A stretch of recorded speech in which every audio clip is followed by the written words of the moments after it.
Tahsin berasal dari kata hasana yuhasinu tahsinan, yang artinya memperbaiki, membaguskan, menghiasi, mempercantik, dan membuat lebih baik dari semula. Jadi tahsin Al-Quran adalah upaya untuk memperbaiki dan membaguskan bacaan Al-Quran.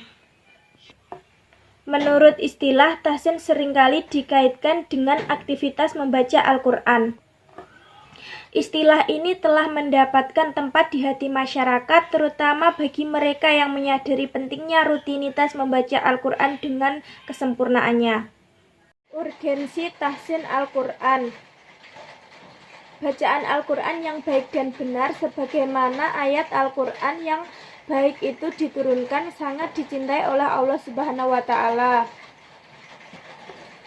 Karena Al-Quran diwahyukan oleh Allah Subhanahu wa Ta'ala melalui malaikat Jibril kepada Rasulullah dengan bacaan yang tartil. Begitu juga Rasulullah membaca dan mengajarkan kepada sahabatnya dengan bacaan yang tartil. Para sahabat Rasulullah membaca dan mengajarkan Al-Quran kepada tabi'in juga dengan bacaan tartil, dan begitu seterusnya.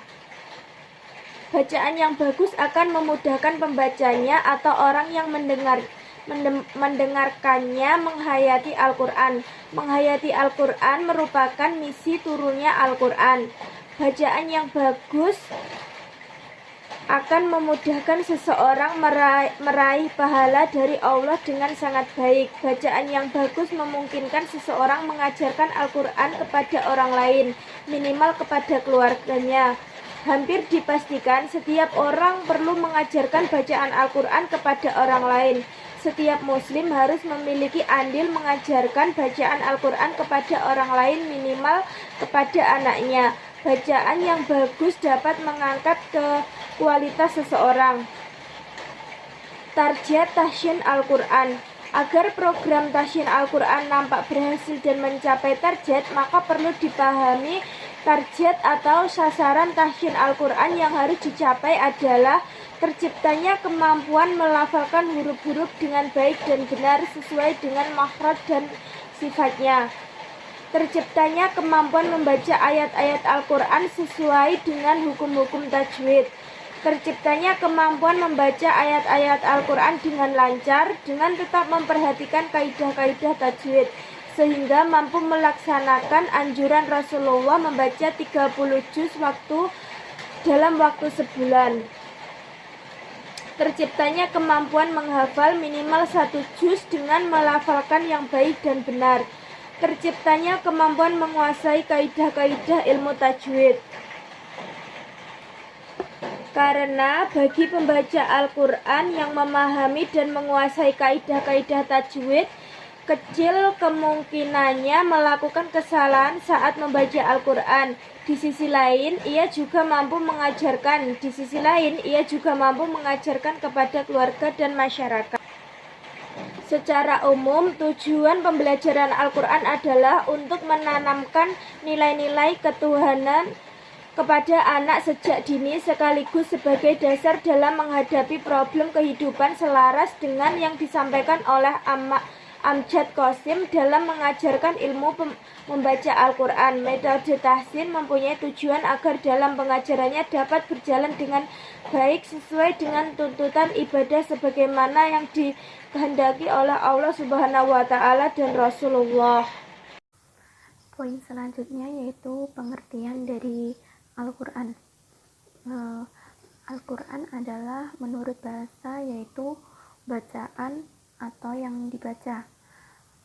Al-Quran adalah masdar yang diartikan dengan arti isim marfu yang berarti yang dibaca.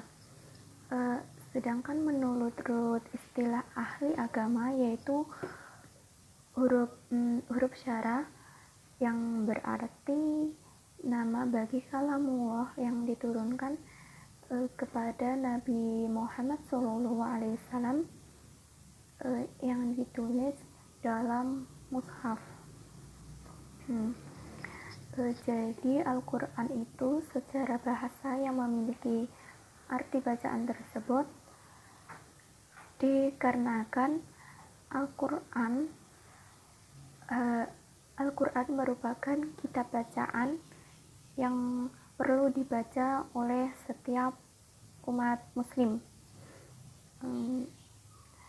Selanjutnya yaitu Al-Quran disebut sebagai Alkitab, yang berarti tertulis. Selain dari pengertian tersebut, Al-Quran mempunyai arti lainnya yang berasal dari kata qara, yang berarti bacaan atau sesuatu yang dibaca. Sedangkan menurut para ulama itu telah berbeda pendapat di dalam menjelaskan kata Al-Quran, yaitu sebagai contohnya adalah salah satunya sebagian dari mereka itu yang diantaranya adalah Al-Asy'ari yang mengatakan bahwa kata Al-Quran itu diambil dari kata kerja corona yang berarti yaitu menyertakan, karena Al-Quran ini menyertakan berbagai surat, ayat, dan berbagai huruf-huruf.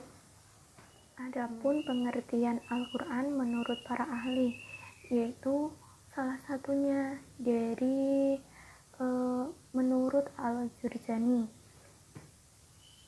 yang mengatakan Al-Quran kitab yang diturunkan kepada Rasulullah, yang ditulis di dalam mushaf dan diriwayatkan secara mutawatir tanpa ada keraguan apapun.